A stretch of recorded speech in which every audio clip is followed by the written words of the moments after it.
Yeah, guys, I want to remind everybody that this episode is presented by Yahoo Fantasy. Fantasy football is back. Fire up the group chat and get your draft board ready. And buckle up for a season filled with breakouts, busts, and all the overreactions that we live for. It's all going down on Yahoo Fantasy. This year, UCSS is back playing on Yahoo Fantasy, and you should too, whether you're a first-timer or a veteran making your millionth league. I love Yahoo Fantasy. Its user interface is second to none. It's super simple to use. And to celebrate 28 years of fantasy greatness, Yahoo Fantasy is dropping 28 big new features over 28 days, giving you more ways to play, more ways to draft, and more ways to win. It all begins on August 4th, so stay tuned and get started by creating or joining a Yahoo Fantasy Football League at yahoofantasy.com/LockedOnNFL. That's yahoofantasy.com/LockedOnNFL, and let's make this fantasy season the best one yet. All right, guys, did you happen to see Travis Kelce's interview in GQ magazine? Have you guys had a chance to check that out yet? I saw a couple of clips. May have saw a headline about it. What was the topic?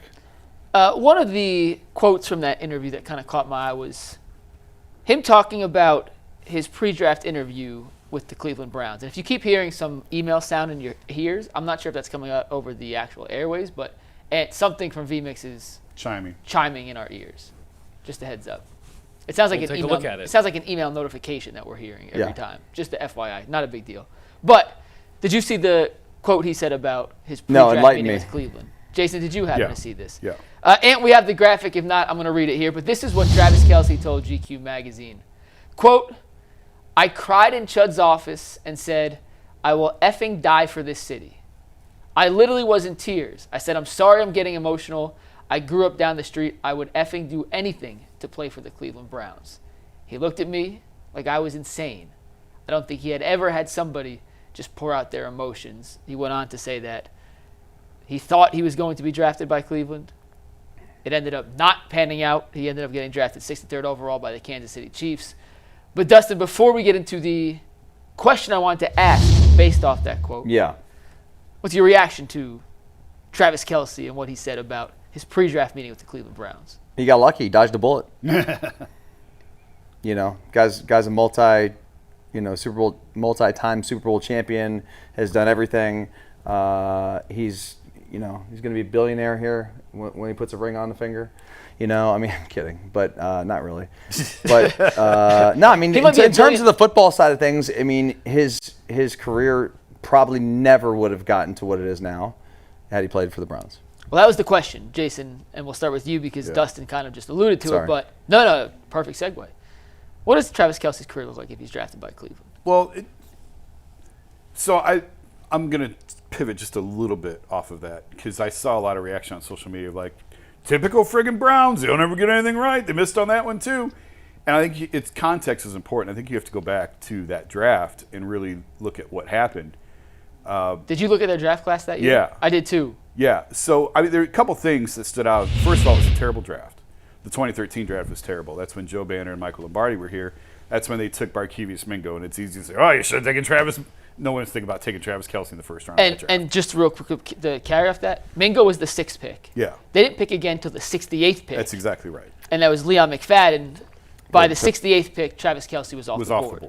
So unless you're going to take Travis Kelce 6th, right, which would have been a good pick, but the reaction to that pick at the time. The reality was he was a risk where they took him because, it was weed, whatever. Obviously, we look at this a lot differently than the league viewed it back then, but he was suspended at Cincinnati for the drugs.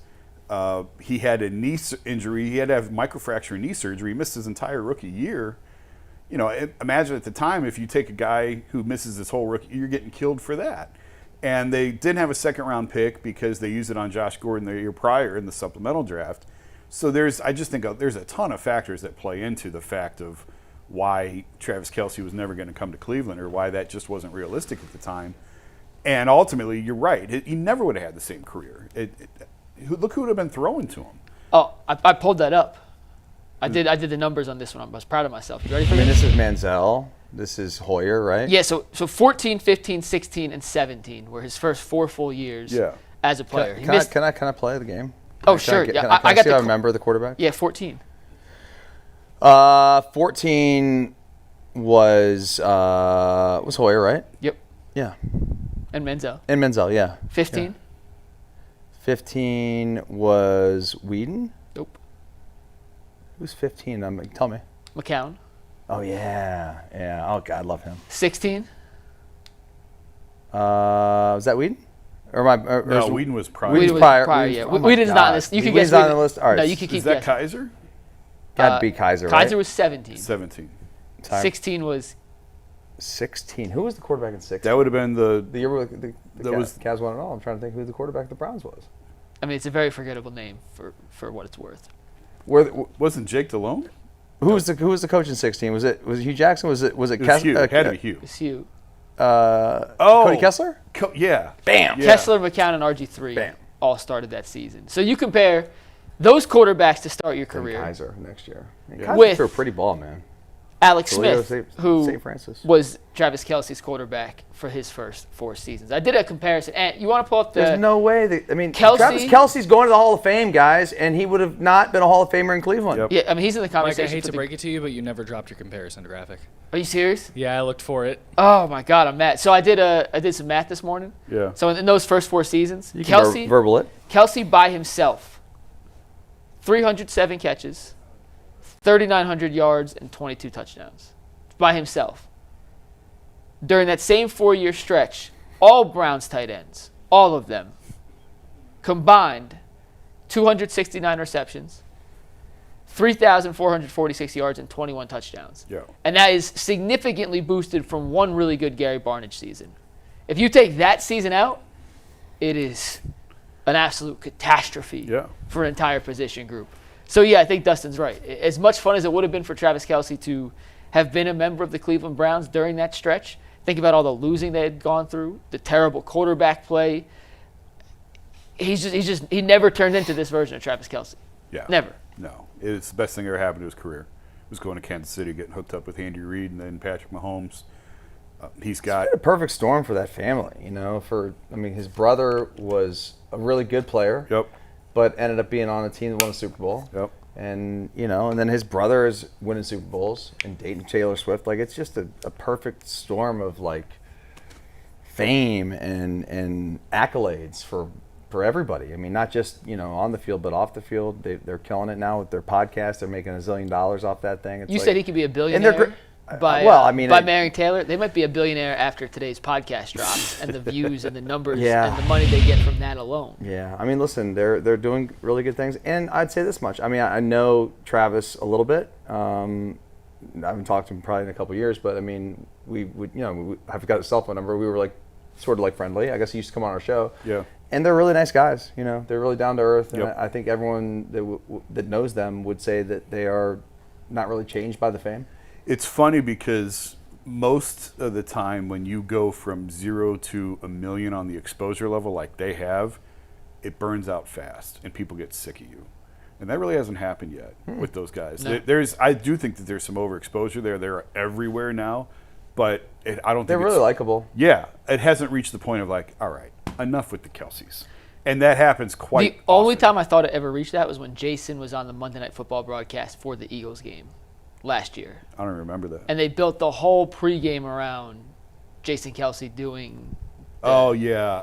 and it looked like, and the fan came on stage and Yeah. chest bumped him and tore his ACL, and I was like, all right, this is the one time where it's Yeah. a little over the excess, top. But We other than jumped that, the shark here a little bit. Okay. yeah. Other than that, I did have a question on this though. When I was going back and looking at those Browns tight end seasons, how the hell did Gary Barnage have a 1,100-yard 9 touchdown? He was a good season? player, man.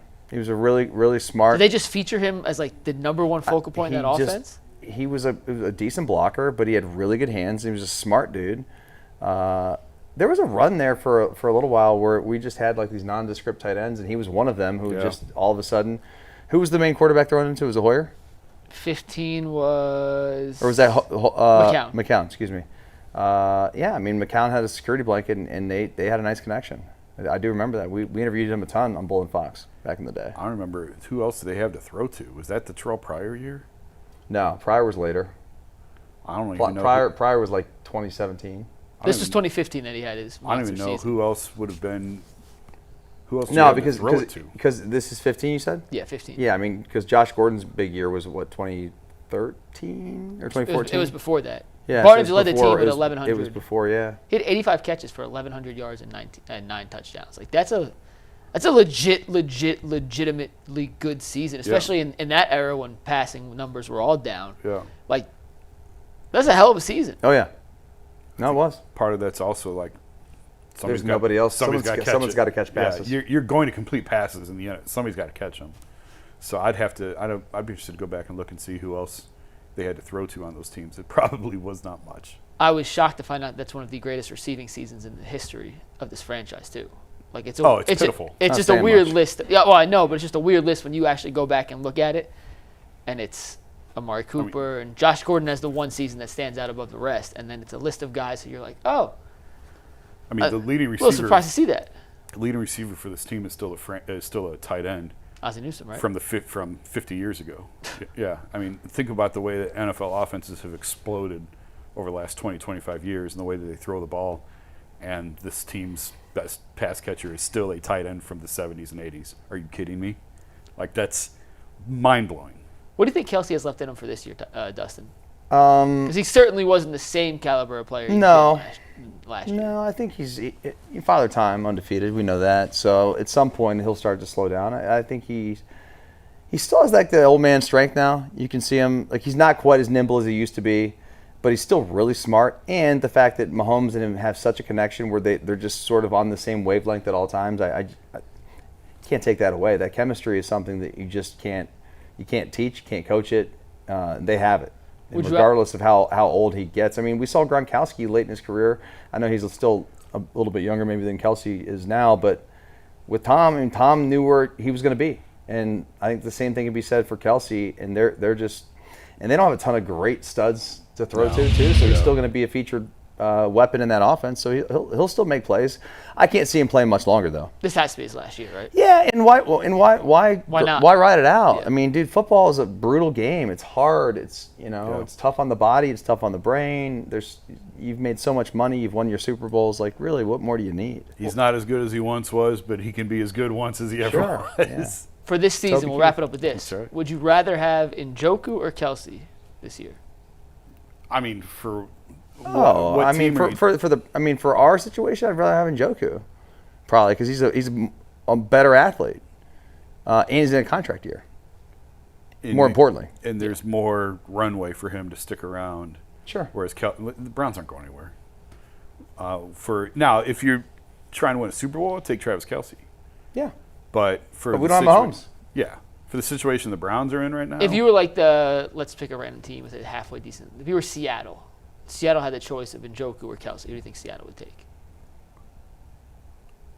Seattle. I don't know. They'd probably take Njoku too. Yeah. Age, right? You've got to be a team. There's age, and I mean that team is kind of starting over with a new coach and with a new quarterback. Isn't Darnold there now? Darnold. Yeah. If I'm Buffalo, I'm taking Travis Kelce. Yeah. Over Njoku. So anything that's not in that Super Bowl contender. Yeah. If you got a legitimate chance and you think we got the quarterback, we got a chance at this, you can take Travis Kelce. But unless right you're answer. that team, I would take Njoku. What's Kelsey's contract status? Sorry to put you on the spot there. I was just I can thinking, tell you. does he want to moonlight in Cleveland for 1 year? If the Browns find a way to get the number one pick next year? I mean, I don't know. I think that ship's probably sailed for him. you read the quote from 2013. Yeah, Those feelings don't change. A lot's I would changed. effing die for Yeah, that but city. the heart doesn't change. From the childhood heart doesn't change. But who knows? I don't see it. I think that time is. Was there a rumor that he was building something maybe here in town with? This is his last year under contract. He'll be a Brown next year. There was a rumor that him and Taylor were shopping for houses. That's in what I Cleveland had over saw. the I weekend. don't know if it was in real Chagrin, or not. right? I think so. They yeah. had- They had lunch in Chagrin. They have. I mean, his parents aren't here anymore. There's no ties to the area. I don't see it. I could be wrong. Never I know. don't see it. Yeah, I don't know, man. People, he had a people ton- from Ohio can't get away from Ohio. That's true. But if you still had a ton of family here, all right, I could see it. Like Maybe T Swift just loves Cleveland. That's why she's never done a show here. Has she? It's financial. No, I she's don't ever think done she a show. has. Yeah, I don't think But she's ever also, done a with show. her private jet, he can literally go anywhere. Yeah, pretty much. Yeah, that's also fair. I don't think Travis will ever play for the Browns. All right. Well, when it comes to signs the Browns next year, Jason, you have to ask the first question. Saying I didn't want you here, and I'm disappointed you are. So we'll clip that and save it, play it for Travis, and they could dissect it Hey, on if the he wants next to come New in for Heights you, it'd be great. episode. It'd be a great culture for the It'd be locker fun. room. Like if nothing else, it'd be fun. Well, yeah, there's something to be said for this area, though. I mean, you said why would you live here? It's like it's a great place to raise kids and have a family. Super. I mean, not that money matters for them, but I mean, it's really reasonable to live here. I in mean, Ohio. you came back. Yeah. I had opportunities to leave. I'm staying. I'm a lifer. I came Even here. if I go somewhere else, and Sarah and I talk about it all the time, like going because she grew up in Florida and like going down there, Yeah. maybe like be snowbirds or something. Yeah. But like, I don't want to leave Ohio. The summer in Ohio is the best. It's the best. It's the best. June, May, beginning of May can still be a little gross. From Memorial but Day on, it's usually pretty darn good It's all the way until through basically my September. birthday in October. Yeah. Yeah. Yeah. And we've talked about, like, I want to be in a position, if the kids leave, to be able to follow them. But I'll always come back. Yeah. I'll always be Yep. here.